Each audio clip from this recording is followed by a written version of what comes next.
A Nigerian adage states, a dog destined to get lost will not listen to his master's whistle. Trajectory of self-destruct. As we come down to the APC presidential primaries, the Tinubu and Osibanjo camp are locked in a verbal war as both candidates jostle to fly the APC party ticket. While the Tinubu camp has labeled Osinbajo a betrayer and an ingrate who is biting the finger that fed him, they have also inundated us with various versions of how Tinubu was instrumental to Osinbajo becoming the vice president of Nigeria, even though they are yet to inform us what Tinubu will do differently to solve the myriad of problems bedeviling the country, part of which were created by his candidate Buhari. They have also not shown us how he's going to create his 50 million jobs and where the salaries will come from. Will they wait? However, Jagaban himself, just like his political son, or if you like, disowned son now, has promised to continue in Buhari's legacy while telling us he will run a bandit-free Nigeria. But I want to ask, why not teach Buhari how to run a bandit-free country first? But make these people see they respect our brain, sha. Yet, his camp is blaming Osinbajo for the current economic woes in the country, since Osinbajo is the head of the economic team of the government. But I beg, remind me again, which party Buhari and Osinbajo dey again? I beg, second base, Jare.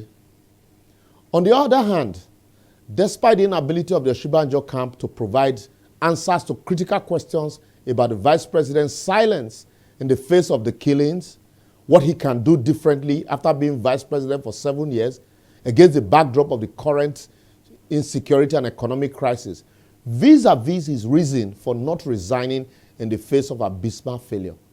His team is focused more on throwing verbal dart and missiles at Tinubu and his team, as they accuse Asiwaju of being a dictator who pretends to be a Democrat. That one's strong, sha.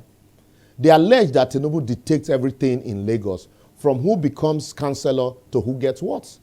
They also describe Bodilon as the actual government house in Lagos, while calling Tinubu the unseen hand in the governance of Lagos, with choice properties and assets questionably acquired and scattered around Lagos and Southwest. But well, and yet Lagos is crawling on infrastructural development.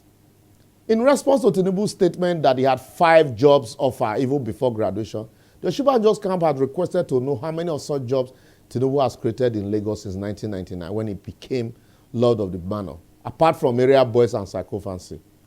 Oh boy, these are not ordinary times in Nigeria. As I'm sure there's definitely more to come from the arsenal of both camps as the days go by. Even Dele Momodu had called them to sheath their sword. Why this rough unnecessary show of shame is going on? I'm sure the likes of Chief Bode George and other PDP leaders in Lagos are happy and wouldn't mind its continuation. Meanwhile, the other elders in Yoruba land, who in some cases have benefited from both parties at one time or the other, are watching arms akimbo, doing nothing to call the warring parties together or remind them that there's life after politics. Some even said they no go listen, but at least try.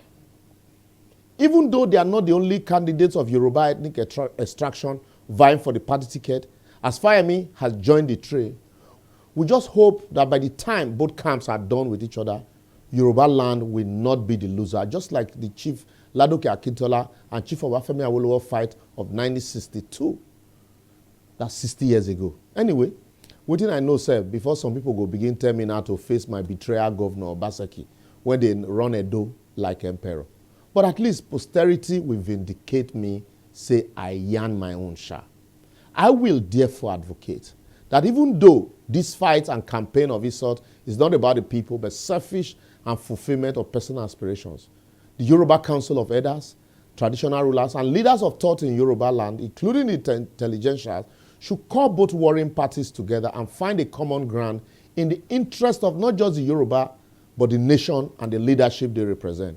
Failing which, it might further diminish the chances of both candidates to the benefit and advantage of owners of Nigeria. Apologies to Dele Momodu again. As for the youth, watch with your eyes, listen with your ears, and reason with your brain. The time to speak with your voter's card is near. Please don't miss this opportunity for anything. Well, now so we see them for our crystal ball this week.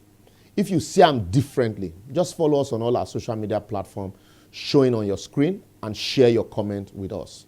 Until we come your way again, time they say heal all wounds. That same time will reveal all things. We are waiting.